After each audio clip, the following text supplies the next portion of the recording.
Hello, Be Awesome at FM, facility management, followers, listeners, subscribers, and viewers. Another episode here for you, episode 37. And we are welcoming Paul Anastasi back to the country of the United States of America. You were in Ireland for a couple days last week. Yes. Ireland with an R. I know if we Yeah. say that with our New England accent, it sounds like we might have gone to Martha's Vineyard or something to an island. Yeah, you don't have much of a tan. You didn't get any beach time, I guess. No, there was no. It was equal to where we are here without the snow. 40 Yeah, degrees, cold and windy. perfect. That's And perfect.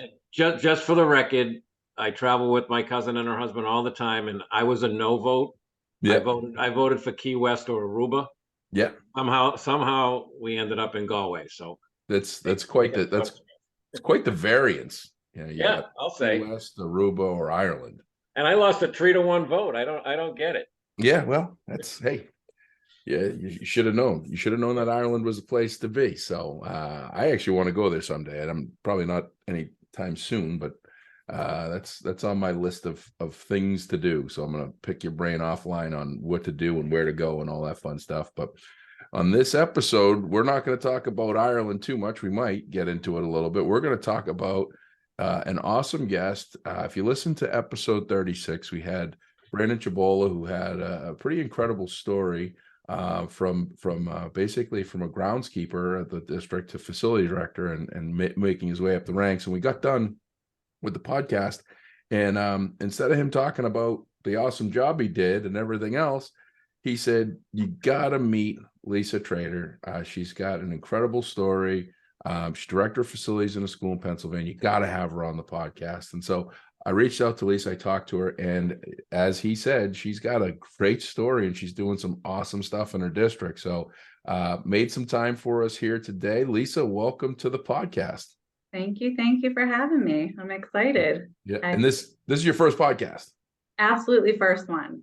Paul, you remember what we do with the first time podcast? Oh, Yes. yeah.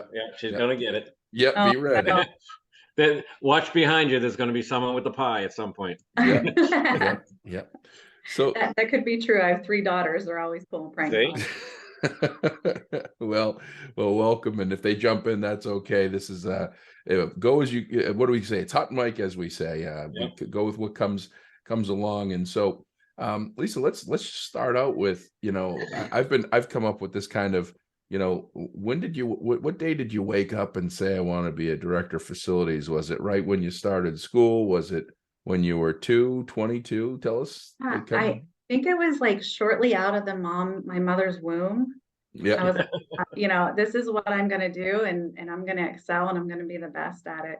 No, really, it's kind of a funny story because when I was in high school, and Josh, we talked about that story, I had gym class, and after gym class, our building was fairly new at the time. It was originally built from the ground up in the 70s, and it had air conditioning in the entire building. So that was like kind of unheard of for the area, but it was like state of the art. So after gym class, I'd go to math class, and my teacher at the time, Mr. Grimm, plaid pants, like he still was in the 70s when the building was originally built. And I sat right under the thermostat, and it was so hot in that room. And so before class started, while everyone's coming in, I would just go and, adjust the temperature a little bit to, maybe 50 degrees, give us all some air in there. Because, a couple of us had gym class, and, I'm competitive. So I definitely was working hard in gym class. And he'd say, "Oh, it's so cold in here. It's so cold in here." And like after the 5th or 6th time of, that happening over a couple months, he caught me changing the temperature of the classroom, and he said, "That's it. You get in school suspension." And I'm like, "Oh my God, this cannot be happening to me. Like, I've never been in trouble. I can't miss a softball game. I can't miss, my social life after school, deal with in-school suspension or detention or anything like that." And, it's funny because looking back now, I get paid to change classroom temperatures all day long. So, and we give people a hard time if they did it without your permission, right? Right. So, that was the big rumor back there in the 90s. You can't change a room temperature because somebody in Ohio does it. So, I don't know if that was really true or how, that was all coming about, but I'm sure it was a level of the building control system that the maintenance director was operating at that time. But yeah, so like looking back, I think, wow, maybe that was a little inkling to what I'd be doing, you know, as a career and whatnot. Yep. But really, I mean, I'm kind of a jack of all trades type of person. Right after high school, I went to school. I wanted to be a teacher. And I was in my third year and we started to do some shadow work inside of schools. It wasn't the student teaching necessarily yet, but we were going into different types of classrooms, elementary, middle school, special rooms. And I was like, man, I want to be able to touch every single person in this room. I want to touch their life in one way or another. And it got really overwhelming to me because I thought, well, I can't reach out to, you know, all 30 kids in this room and be that light that I wanted to be. So some things, you know, I thought teaching really isn't for me. I need to kind of reevaluate my life at that point. I met you know, a guy and got married at that time. And then life kind of happened, you know, babies started coming and I was working at, it was a tractor supply type store where we had electrical, plumbing, and I was really good at working, you know, the sales floor and understanding the different components and matching what customers need and, you know, cross-referencing different things as well too. So I kind of picked up the language of facilities at that moment of my life. And then I became a stay-at-home mom for several years. And I thought, what's closest to my heart is to be closer to my kids. And they're starting to go into the school system. What could I do that I could be closer to them and on their schedule? So at the time I had an associate degree in business and I started subsecretarying for different jobs within the district that my kids attended. And shortly after that, they said, there's an opening in the facility and transportation office. Would you like to be a subsecretary? The lady's retiring until they can fill the position. And I said, yeah, that sounds great. Like, that's my language. You know, I can talk about, you know, electrical, plumbing, all that stuff. Like, yeah, that's definitely where I felt I needed to be. So at the time when we had facilities and transportation, so I was the subsecretary for a few weeks and then I applied for the position and I got it. And then I kind of took over a little bit of the transportation side of it, like the checking mileage and the reporting to the state and everything, credentials and all that kind of stuff. And then my boss at the time really had a hands on the facility piece of it. Then after, it was like shortly after, not even a year or two, there were some budget cuts and my boss no longer was overseeing me. He left the district and the business manager, they didn't hire that position. The business manager oversaw my department. And I think at that point is when he became my true mentor. I think he was mentoring me without realizing he was mentoring me on how to be a leader and how, you know, that. So at that point, I decided I'm going to go back and get my bachelor's.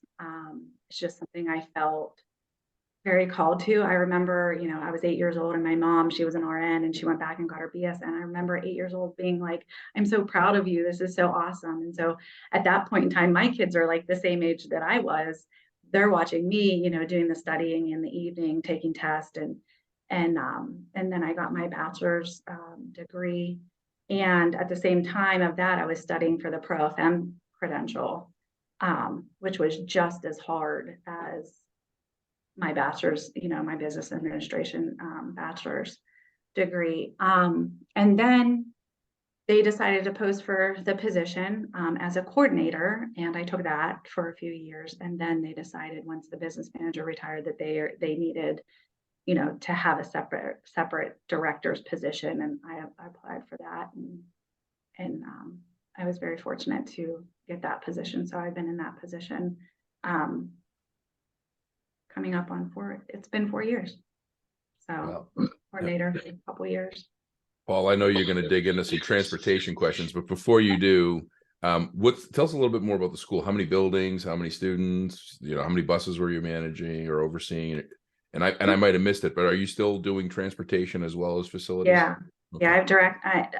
Yeah, my title is Director of Facilities and Transportation. And let me tell you, we contract out our buses, and the company, I think they have some people up in the New England states too, Student Transportation of America, Yeah. STA for short. Yeah, they're awesome. Let me tell you, phenomenal people that I work with in the transportation department. And when I say that, that is an understatement.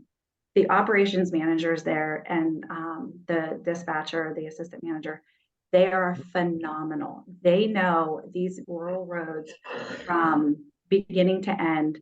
They know, so much about the district, and I honestly could not do my job without them, and we could not be offering our top-notch service without Joyce and Allie at the district there over at STA. So okay, about the school, when I first started, we actually had an enrollment of 2,200 kids. We're currently lower than that. I think it's around 1,800 as far as enrollment. So we have 5 buildings. I have 1 high school, 1 middle school, 3 elementaries. We span across 77 square miles for that district. So a lot of rural roads, down here in Pennsylvania, we have hills, we have, a lot of different terrain than, closer to Pittsburgh with what they're seeing. There's always, trees down, somebody's goats got loose, or Sounds like my house. Yeah, some type of obstacle for transportation that we, deal with. But I'm telling you, I am going to say over and over again how phenomenal Joyce and Allie is over at the bus terminal, and what a great job that they do. Not only day-to-day operations, budgetary, all of that, they're phenomenal. So I hope their boss hears this and gives them an awesome raise. They deserve it. That's great. Yeah. So I have also, let's see, about 19 custodians. I have, a couple sub custodians on the roster as well. It'll probably take me up to 21. And I have 3 maintenance guys. 2 are HVAC certified. And listen, like I said too, we're all a great bunch. Like, my thing is surround yourself with good people, and every single bit of it, down to, the bus drivers, to my superintendent, like all around, we have awesome people where we work. It's definitely huge-hearted area to be in, and everybody's definitely proud and takes pride in what they do. And I'm assuming that everyone lives somewhere in that rural area. Yeah, for the most part, yeah. A lot of our custodians and drivers are residents of our district. Some of our admin come from around the area, the greater Pittsburgh area. But yeah. Yeah. Now you talk about transportation in rural areas. I spent a week in Cross Forks, Pennsylvania. I'm not really sure. I'm told it was near where the World Series is, Williamsport. Is that? Oh yeah, yeah. There's a ski mountain there and the whole bit. But anyway, the lodge that we stayed in, the owner of the lodge, he had 2 young girls, school-age girls, and they would be on the bus for 45 minutes before another student got on. Wow. And the driver on the bad weather days, he would get in his Lincoln Navigator and drive to them first in his own vehicle, and drive them back to where he had parked the bus, and then go on and pick up the other students. So, I mean, people in areas like that, I have the greatest respect for, because it's not like here where the streets are plowed salt and sand before we move a vehicle. Yeah. 110 square miles Cross Fork is. Cross Forks, yeah. Yeah, Cross Forks, Pennsylvania is 100. Well, it's 110 square miles, and it's got a population of a whopping 159. Yeah, and I met 6 of them. Yeah. You're a celebrity. Yeah, see that? Oh yeah. Yep, visitor of the month. Yeah, for sure. So right.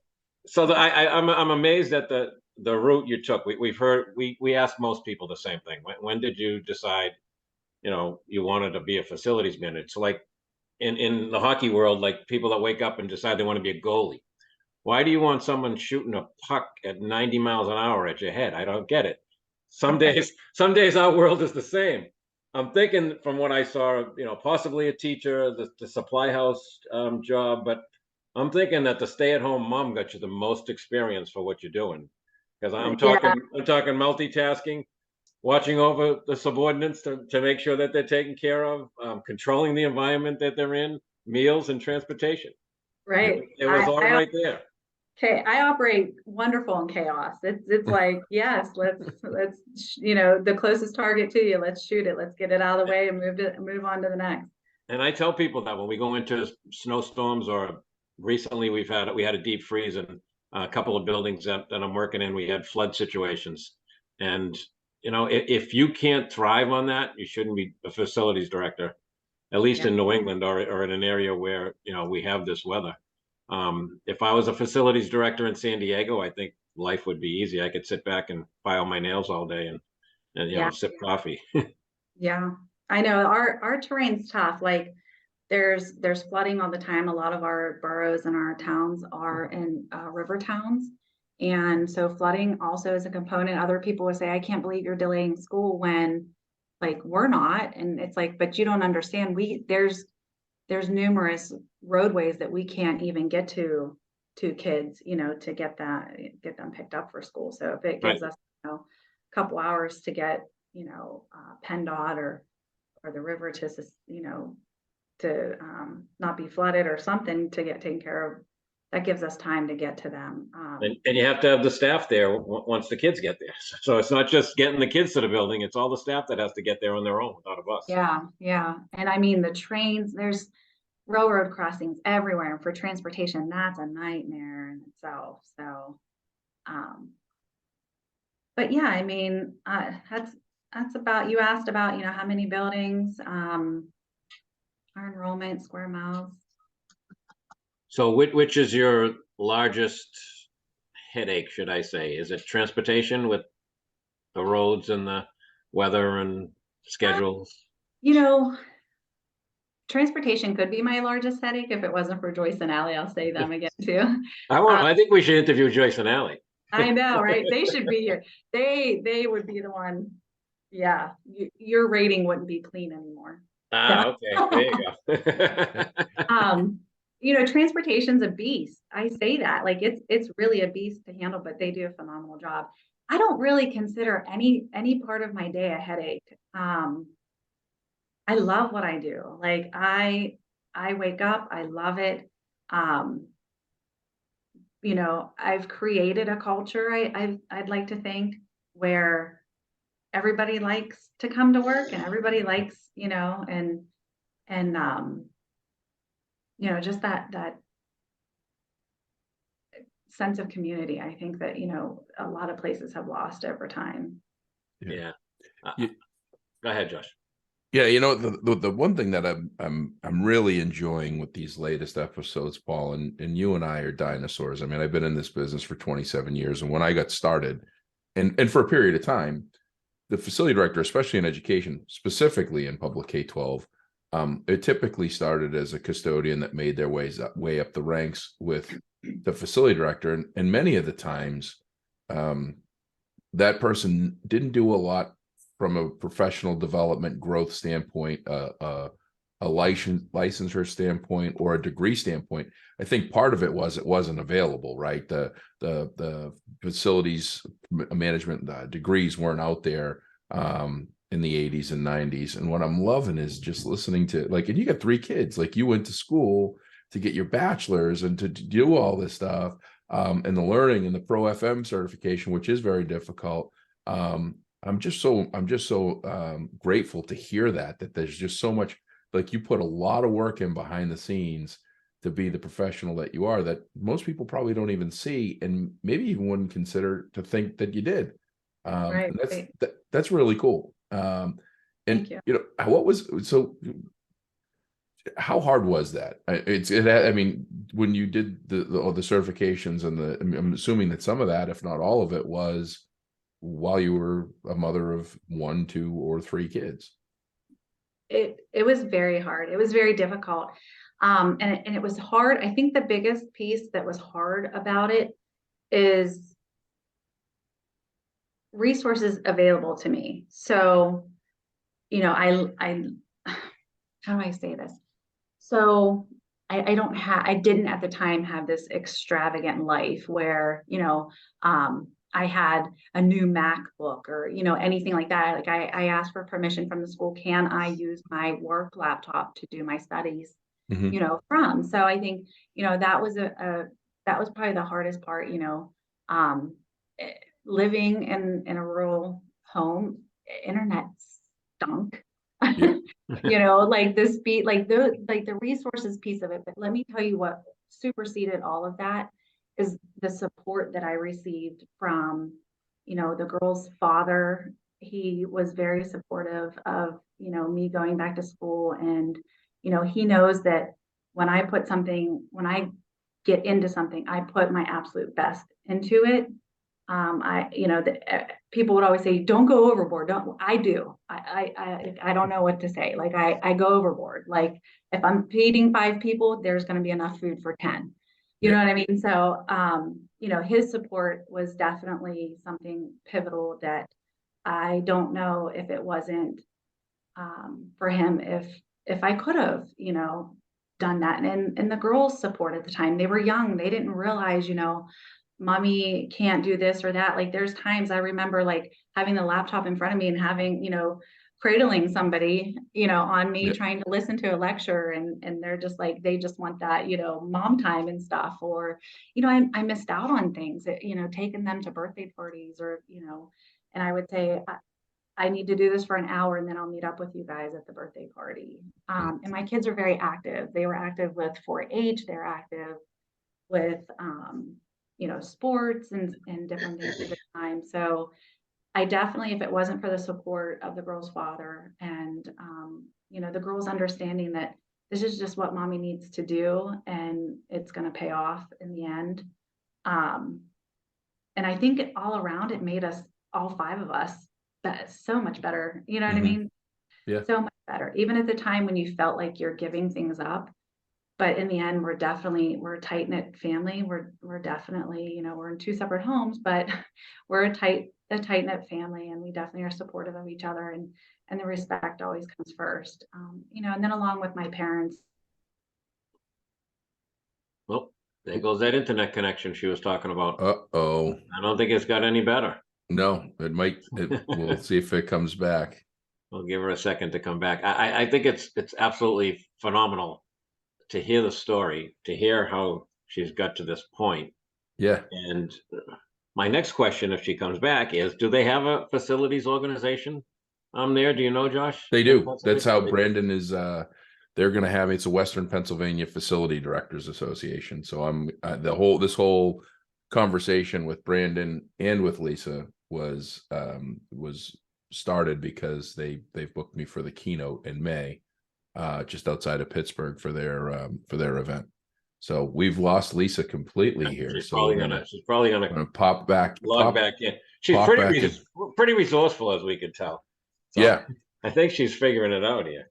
Well, I mean, if you know your internet they got challenges, then you know that you might have some hiccups. That's I mean, I can't imagine. I know what we go through here, and we're in the city. We can reach out. We can be anywhere in a short period of time, and we've got Xfinity and Comcast and RCN and internet everywhere, and it's not even a second thought for us. It's just natural. Well, and one of the, the hardest thing is companies, school districts, everything. She said they're what are they, 107 miles? Yeah, 127 was 107 miles, 5 buildings and 1,800 kids. My community is 27 square miles, 3,700 kids, and 1, 2, 3. I think they got 4 or 5 buildings. They just moved to this campus setting. 1 elementary school for all the elementary kids, 1 middle school, 1 junior high school, and 1 high school. 4 buildings, in a small area. So it's got to be a lot harder to do. So, no, I'm blown away at these episodes that we're doing and hearing, because the one thing that we talk about all the time and we make light of it is, people that go for facility leadership roles in schools don't do it for the money. No. Sometimes sometimes I think they do it for the insanity, because it's a tough gig.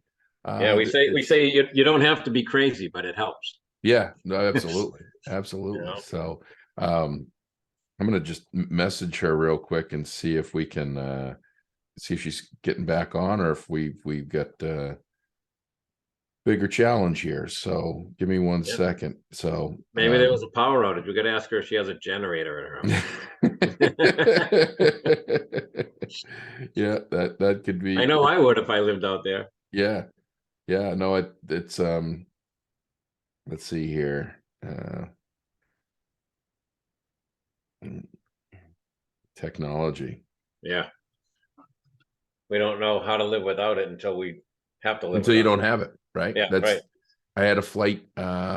Which flight was it? Oh, I was flying to Wisconsin this week. I flew from Boston to Charlotte to Madison, and there was no internet on the flight. And I got to tell you, I had anxiety for like 2 hours and 20 I'm minutes. sure you did. Like just to have it, right? Just to have that, and I'm at 36,000 feet flying. So Lisa, you're back. We were just talking about. If you need to use the restroom anytime, just raise your hand and you can walk away. You don't have to be that dramatic. We were talking. I said about resources and internet, and there we go. It's like, boom, here you go. Welcome back. We were just talking about the importance of internet and losing it, and actually Paul was going to actually ask the question, which I filled in some of the blanks, but maybe you can do a better job. His next question was going to be, is there an organization that supports facility directors? And I shared with him a little bit that this is how this all started, because Brandon booked me for your WPFDA event in May. So if you want to talk a little bit more about that, and we'll go from there. Yeah, so there's, I'm sure you guys have heard of like the ASBO part of it. And then Pennsylvania is PASBO, with the Pennsylvania Association of School Business Officers. And a piece of that is the Westmoreland Pennsylvania Facility Directors Association, which I'm a part of with Brandon, and we became officers this year. And something that we've done over the years with that association is there's an annual vendor show where about 100 vendors get together with 200-300 attendees. It could be superintendent, business managers, athletic directors, custodians, facility directors, and they all get together, and it's a great networking event. There's been keynote speakers over the years as well. So I think, getting that rich information either through each vendor booth or by the keynote speaker, it's going to be a fabulous day. Wonderful lunch we have planned. Food's always important.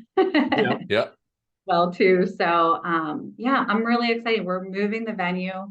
It's a larger venue than what we've had, previously. So I'm super excited about this event coming up. And I work, that the officers and the committee that we've created with that. I mean, those are excellent people and that we surround ourselves with, and we meet every week and touch upon things. And Brandon's communication with the association and getting that word out to the Western, Pennsylvania side of the state, to those facility directors, and it has been wonderful too. He's, sending out email campaigns, and it's been a really great thing. I'm really excited for it. I'm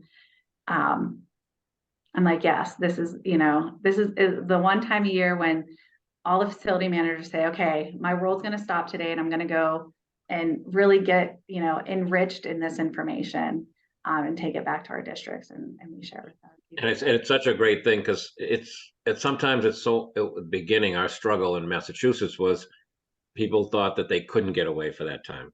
Yes. And they can all live without us for a day or 2 days. Yes. We have the cell phone right here. They can call us if they need us. Everything's not an emergency, and I think it's actually good for the people that you work with if you're not there for a few days, because it forces them. They know what to do. You're right. They want you to say it's okay.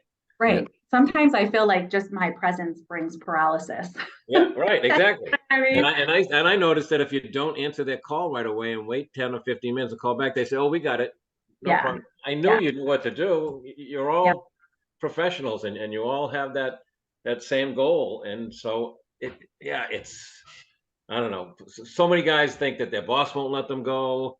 Yeah. Yeah. That that the district can't live without them, and we had a hard time breaking through that early Yeah. on, and now I think we're kind of freeing it up. And then so there, I just made that guy statement. So my obvious question is, how many females are in the role in Pennsylvania?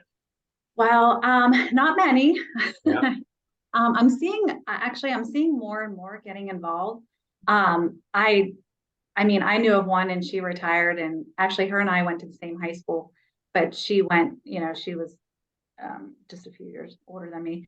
But her and I have become really close friends, and now she works for a fire water response company. So now she's one of my vendors. The go-tos. Yeah. Yeah. So I mean, her and I have really developed a nice relationship. She kind of was my kind of like my inspiration, because when I was a secretary, they took me to different meetings and stuff like that as well too. And I would see her and I was like, I can do this. Like, this is my thing. And, growing up, it was always, I never looked at myself as a girl. As silly as that sounds, like, you know what I mean? I have a brother, and all of his friends would be playing in the back sandbox. I'd be like, can I come? And they're like, no. And they'd throw their matchbox car at me. You can't play with us. You're a girl. And I'm like, oh, what? I can do that. Yeah. Yeah. I don't build a Sim City out of sand. Yeah. So, Well, I love I love a lot of these, like the Nike ads and others that say, that they're transitioning it was an insult growing up. When I was growing up, I'm almost 50. Someone would say, you run like a girl, and it was an insult. And now they just say, run like a girl. And they show, women athletes just blazing and running like crazy. I talked to Christina Renaud, Paul, this morning, and, she's a Mass Maritime graduate, and they had an event last night. And I didn't know this, but the first female graduate at Mass Maritime, you know what year it was? No. 1981. Huh. That was the year the first graduate, and there were only 5. So I know earlier you called yourself a dinosaur, so I think that probably makes me a fossil. Yes. Because I'm 19 years older than you. I was at Wentworth Institute for my construction degree in 1974 when they enrolled their first female student. Wow. And now Wentworth Institute has a female professor, not professor, a female president. Yeah. It was absolutely amazing. And it was like, back then it was like, whoa, there's a girl on campus. Yeah. Look at that. What's that all about? And look at us now. Yeah. The best thing about these meetings, I never have a line at the bathroom. Never. It's wonderful. I mean, there's like 50 people in the room, and I'm like, they'll say, okay, break time, and I'm like, right in. Easy for me. you got more time than everybody else. No, that's great. Like job perks. Yeah. Well, and it's great because you're in the room. You're in the room that you're one of only a few that are there. That's a woman, and you've earned. You're not given. You earned the respect by your peers. I mean, you earned the respect. The only person that Brandon told me I had to talk to after the podcast was you. He didn't give me a list of people. He just said, you have to have Lisa on. She's got a great story. And going from suspension of trying to turn the dial to figuring out what goes on when you turn the dial and becoming a leader and going for all that stuff, that's extraordinary. And to hold the role, to be supportive of your peers and put on these events and professional developments. You're now in the next stage, which is you've taken, you've learned, and now you're giving and you're sharing your learnings, as well as still continuing that professional development. And Paul, it's funny when you're a big advocate of professional development. I'm a huge advocate. I mean, I send facility directors how to sell to their business officer, why it's so important for them to attend with the what's going on and what's going to be there. I was actually looking at I found a picture. We had Bill Cooper on our Operations Hero client spotlight earlier this week. We did a video, and he talked about his path and all the education and everything. And I came across a picture from 2008 with 6 or 7 facility director sitting in a room and win a cunnet, your face is blurred. I don't know if it's because you were moving so fast or you were under witness protection at the time. Yeah, I didn't. I'm wanted in 3 states. But it was really cool because it was the first year of that event. It was 2008, and there wasn't a clearly defined. It was a transition time, right? Professional development for facilities was historically, up until probably 2008, 2009, was wrench turning and broom pushing. This is how you do your job. And 2008 was a pivotal change where it was like, this is how you do your job. But by the way, we're going to talk about customer service. We're going to talk about presenting your budget. We're going to talk about key performance indicators you should look out for. All these other things that have changed the what you're going to get out of it. And I think we still have some work to do to show how important that is, right? So I think that's something that we need to do. And I'm excited for lunch. I can't say how excited I am about the keynote because that's me, and I would be humble bragging on myself. But no, I'm excited for your event. It sounds amazing, and you guys sold out of booths, I think, didn't you? Or you're close to selling out of booths. Yeah, really close. Sold out of their sponsorships within a day. It was crazy. Fast those went. But going back to how you said about the professional development and that changing from being wrenches and screwdrivers and brooms, 90% of my day is dealing with people. Whether it be the internal, everybody who I work around with, superintendents, custodian, all of that, and then also vendors and the businesses that I deal with to get contractors in and everything. Like 90% of my day is dealing with people. And I'm not gonna lie, a lot of us facility people are introverts 100%. So that is important, that kind of gives that shift from screwdrivers and wrenches, because we know that. Like, I can open up a unit and be like, that contactor blew. I call Ray out. Ray, I need you to come take care of this. And we know that stuff, but it's that finesse of dealing with people, dealing with difficult people, dealing with superiors and everything. It's so crucial, in my day, and I'm sure that I'm speaking for a lot. I have found many of the best communicators and customer service providers are introverts, because they know it and because they work at it. Like, extroverts are like, I'm a people person, everybody loves me, and so they don't put the time and the effort in. Where someone that's introverted that says, all right, I want to get in and out of this as quick as possible so I can go back and hang out at home by myself or my family and my comfort space. And that I've found a lot of it is definitely it's a learned art. I don't think, I'm in sales, and people say, salespeople are born. That's been my career, has been sales. Even though I've been in this industry for a long time, it's been providing solutions. And people say, well, you were born with it. Well, no, I wasn't. I was born into a sales family where I was listening to Tom Hopkins on tape and how to make yourself successful in sales and how to provide for your clients and make a difference.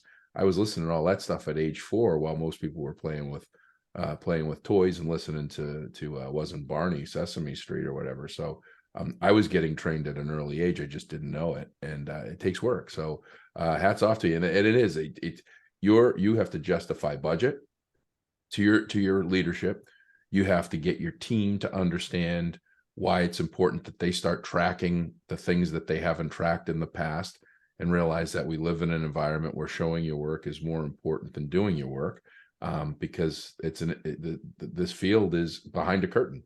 Right. Most of our work goes on when no one's around. We have to sell our department, and the custodians are happy working in the background. Cleaning up and doing what they do, and at night, and half the time, I think the staff, the teachers and principals think it's magic that it happened. I love the comment in September when people come back to school here, and the teachers, and they say, wow, this building looks great. And they look at the custodian and say, did you have a good vacation? Right. What'd you do? Right? I like that question. What do you do all summer? Yeah. What did you? But then they compliment you on how good the building looks. It's like, well, I didn't go to Cape Cod for 10 weeks. Right. Well, what's interesting, you can be introverted and still want to be involved. And that's something that a lot of people don't get. And when I do leadership training in schools for custodian and custodial facility and the business office, I'll make a comment of, the perception is, especially third shift custodians, but most of the workers here, but definitely third shift custodians, you don't get into the business of being a third shift custodian because you're a people person. You get into it because the broom's not going to talk back. And you know who the most involved and engaging and interactive people are in those talks are? The third shift custodians. Yep. So it's you just have to, give people the opportunity, talk to them openly, try to get them to understand the importance of communication. You can't, and our schools are open 24/7 now. Yeah. Right. I'm sure, Lisa, you're, especially with the kind of the geography of your district, your schools are the fabric of your community. You probably have all different types of events there at all different hours and all different days. And guess who's there to make sure those events go, with no problem and the door's not locked and damage isn't being done? Your team. And they're front and center. They're the spotlight. They're the difference between an event going off smoothly with a clean, healthy space, or an event going off poorly with a locked, unlit, poorly ventilated, dirty space. And that's pretty important for the community, especially a community like yours. Yeah. And that's something that it's taken us a long time to get our staff to understand how important they are. Yeah. I think they were, for the longest time, looked down at. And I know with us in our group, we're putting them to the top. We're holding them up and showing people what they do and what would happen if they're not there. I mean, a lot of bad things came from COVID, but one of the things that came out of COVID was all of a sudden they knew who our staff was, didn't they? Yeah. When they want to start talking filter changes, HVAC, and disinfecting, they knew who we were. I know ours are definitely like our daylight guys. They're the go-tos for the administrative team. When they need, a lockdown to happen, even if it's just during a drill, the first person they're grabbing is, the daylight custodian. Hey, let's go. We're doing a lockdown drill, and they go through, and that's like their right-hand man, and they feel important and included and special. Like the one daylight custodian, he has really taken a liking to his job so much. Like at Christmas time, he'll dress up as Grinch for the day, and the kids just love it.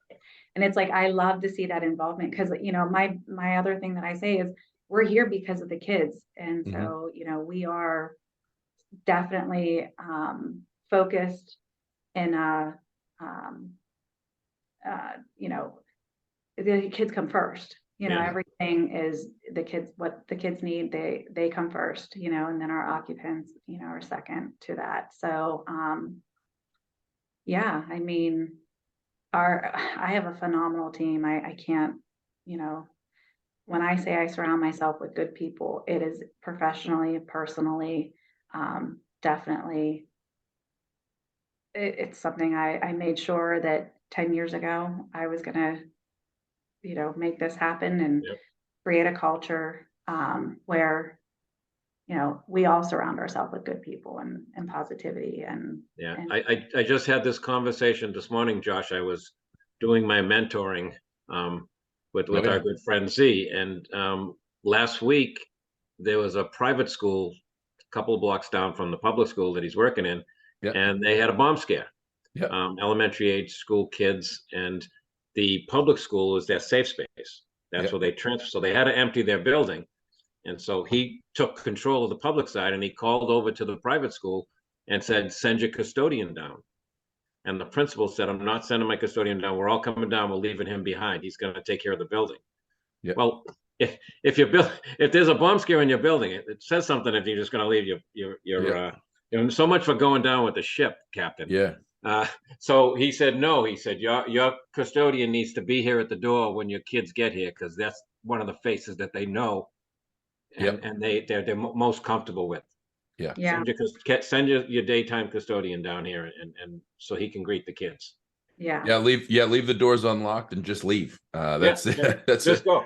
That's the if you're that worried about it and you're the principal, get back there and work with the crew that's going through looking for a bomb. Well, that's also, on the flip side of things, when something goes wrong, the director of facilities at Sandy Hook, which, sadly that was the 10th anniversary this past December. He was holding all the keys, and when it all happened, and that's the mindset. When something, I mean, think about that. When the mindset is, when something goes wrong, that's that dramatic, that tragic, or that opportunity of tragedy, they're still there. Yeah. They're still there. They're still expected to be there. And then the human aspect of the impact that they have to welcome the kids.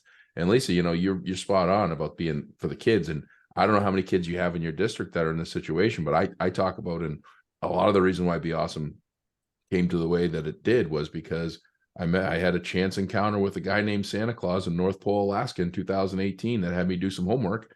And I found out that there's 3 million kids that are in foster care or homeless that are many going to public schools 5 times a week. And that 8 hours in their day is the best 8 hours in their life.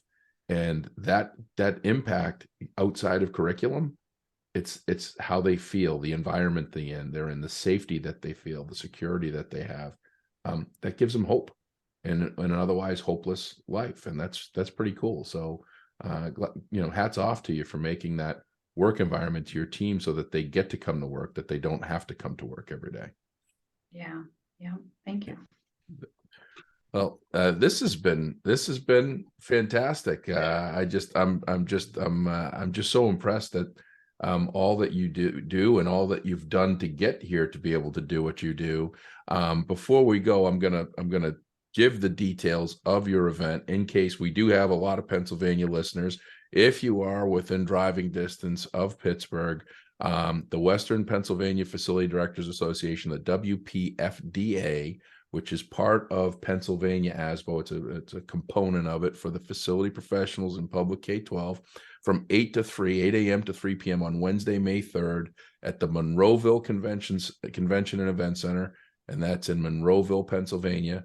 There's going to be 100 vendors. There's going to be professional development through peer, hanging out with your peers and talking to each other about best practices. There's going to be the most okayest keynote speaker you could ever ask for.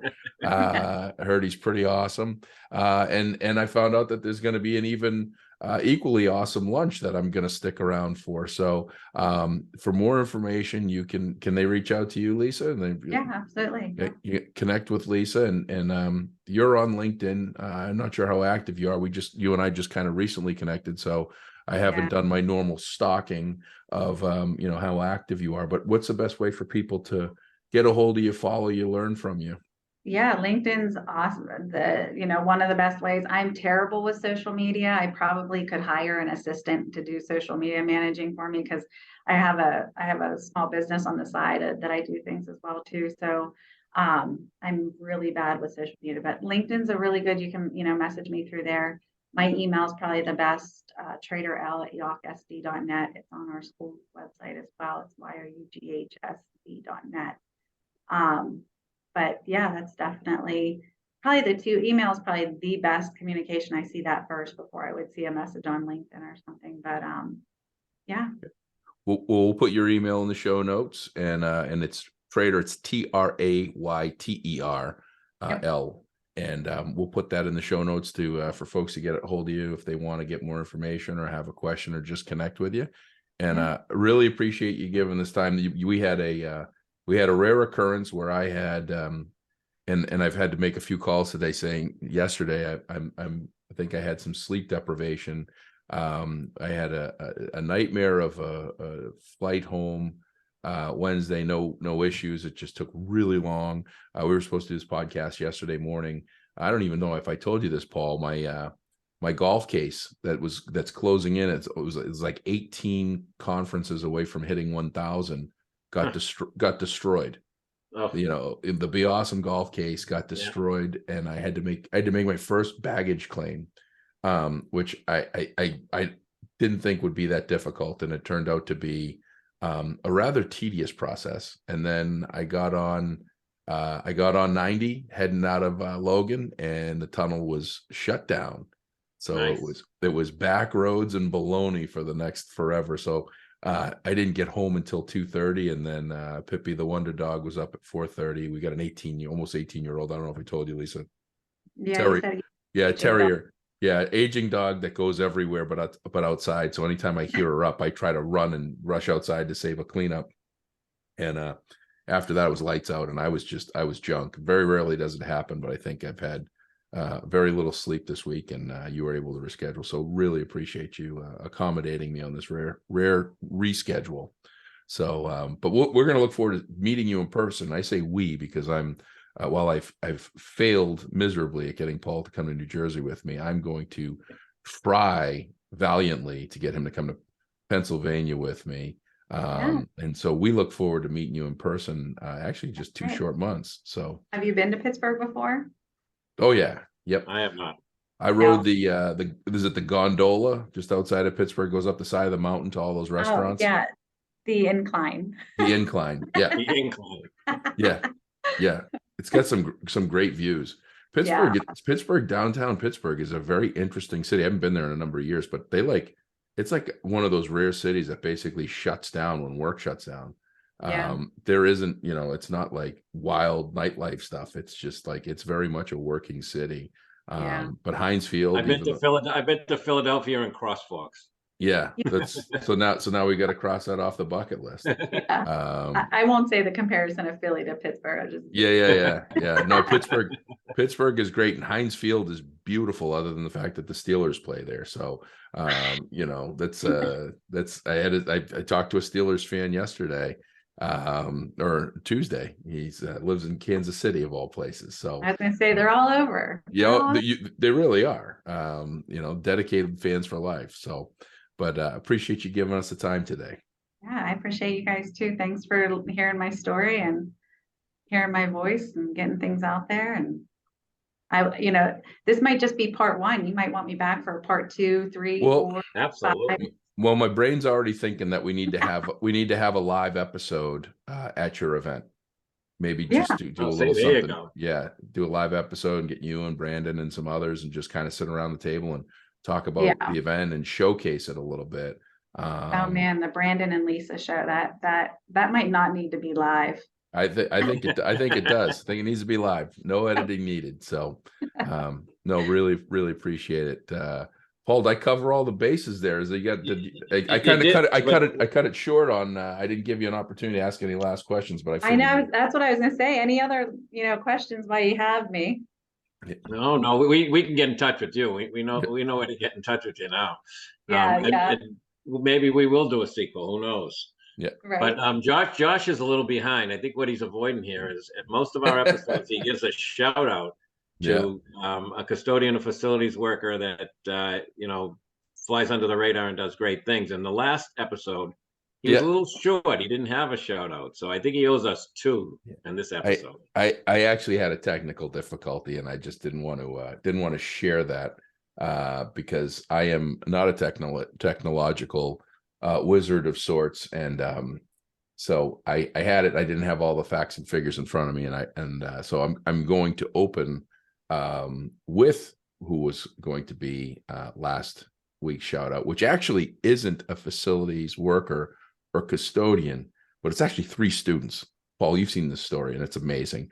The title is 80-year-old Texas school janitor, which I don't like the word janitor. I like the word custodian. So we're going to reach out to this news organization, tell them change it. But unretired to pay rent, 3 students raised over $260,000 for him. And he said, you all made a huge impact you all made a huge impact on him that will change his life. The GoFundMe organizer wrote in an update. So when 3 students from a Texas high school learned that an 80-year-old custodian struggling to pay his bills was forced out of retirement due to the rising cost of living, they took action to help him out. The Callisburg High School students launched a GoFundMe campaign for Mr. James on February 15th. That was February 15th. This article was done, I think, February 21st. So 7 days, with an initial goal of raising $10,000. We know that $10,000 isn't really enough these days, but we're hoping that whatever we can do, give him a little bit more cushion. The students' fundraiser quickly gained traction, collecting more than $35,000 in 3 days.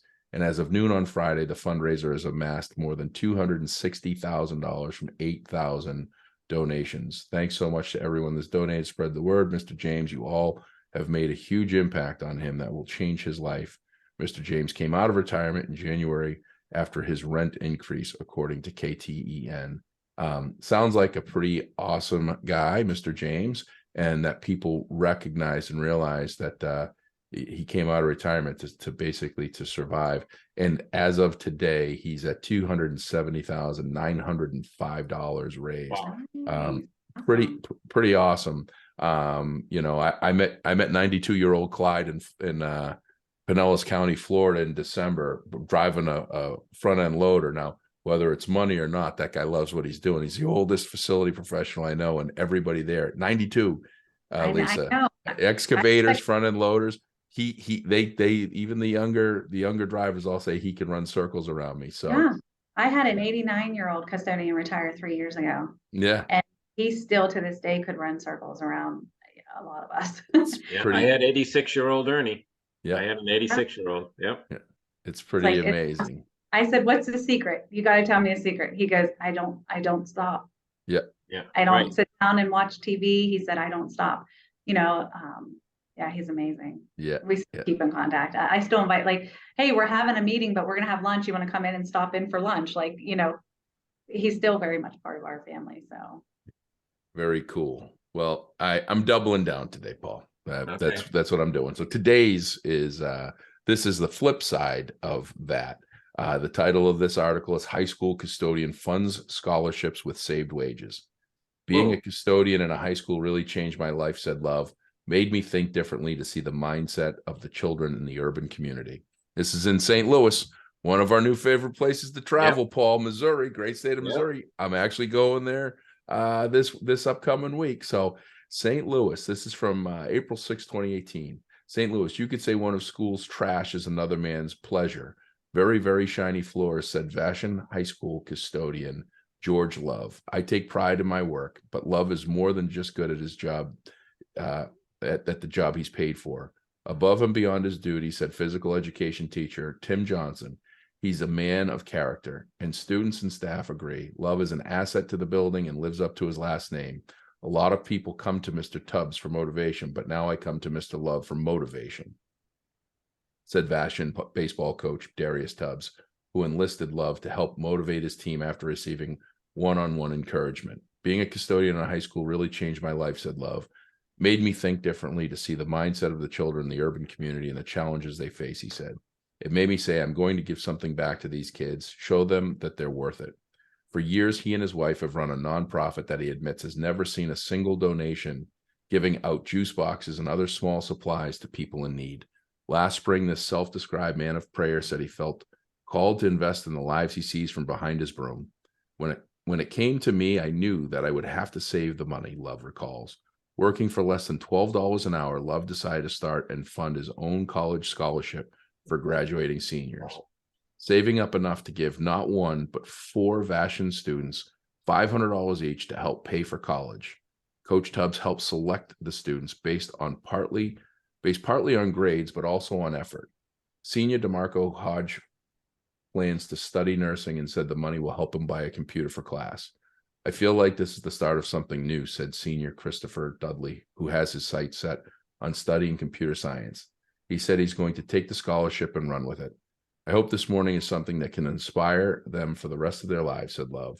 Them seeing somebody reach out and give from money that I saved that came from the end of a broom and a mop. Love says his new goal is $10,000 in scholarship, and people are stepping forward to help by paying through his nonprofit via a GoFundMe account. So I just pulled that article. I just read it for the first time. I just saw the tagline and impressed the heck out of me. I'm going to find out if this guy's still doing this. It looks like he only raised $5,665. So I'm going to challenge any company that's listening to reach out to me, and let's figure out how to make this goal a reality. That's $4,335.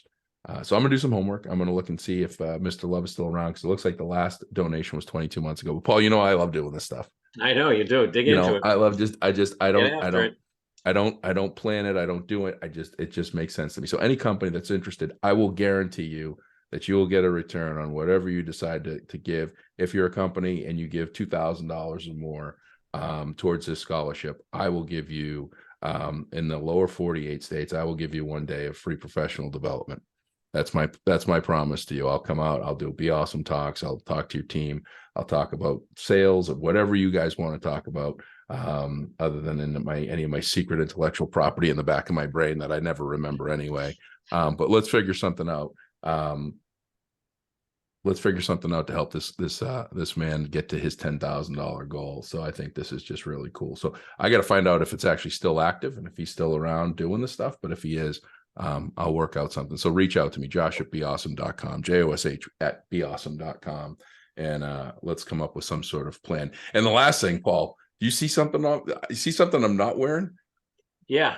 I just Yeah, realized I want to know what Produce Barn is doing here. I just realized this like 20 minutes ago. I looked and I've got a whole new line of Be Awesome sweatshirts, and I have very few things that don't say Be Awesome on it, and I had a stack, and so I put this on, not even noticing it. It is amazingly comfortable. Produce Barn is in Norton, and it's where I get all my steaks and meats and things, linguiça and whatnot. Oh, I thought maybe we had a new sponsor I didn't know about. Nope.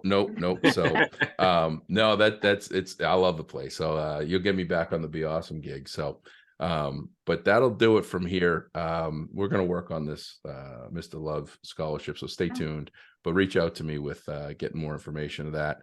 5-star ratings and reviews. We'd love to get them from you. If we've earned them, please give them to us on any podcast platform of your choice. If we haven't, give Paul an email, paul@beawesome.com. Tell him what we can do better. And maybe we'll have you as a guest. That's my complaint department. He does great with it. So Lisa, thanks again for joining us. This will wrap this up for another episode. And if you can be anything, be awesome. Keep up the good work. Bye, everyone.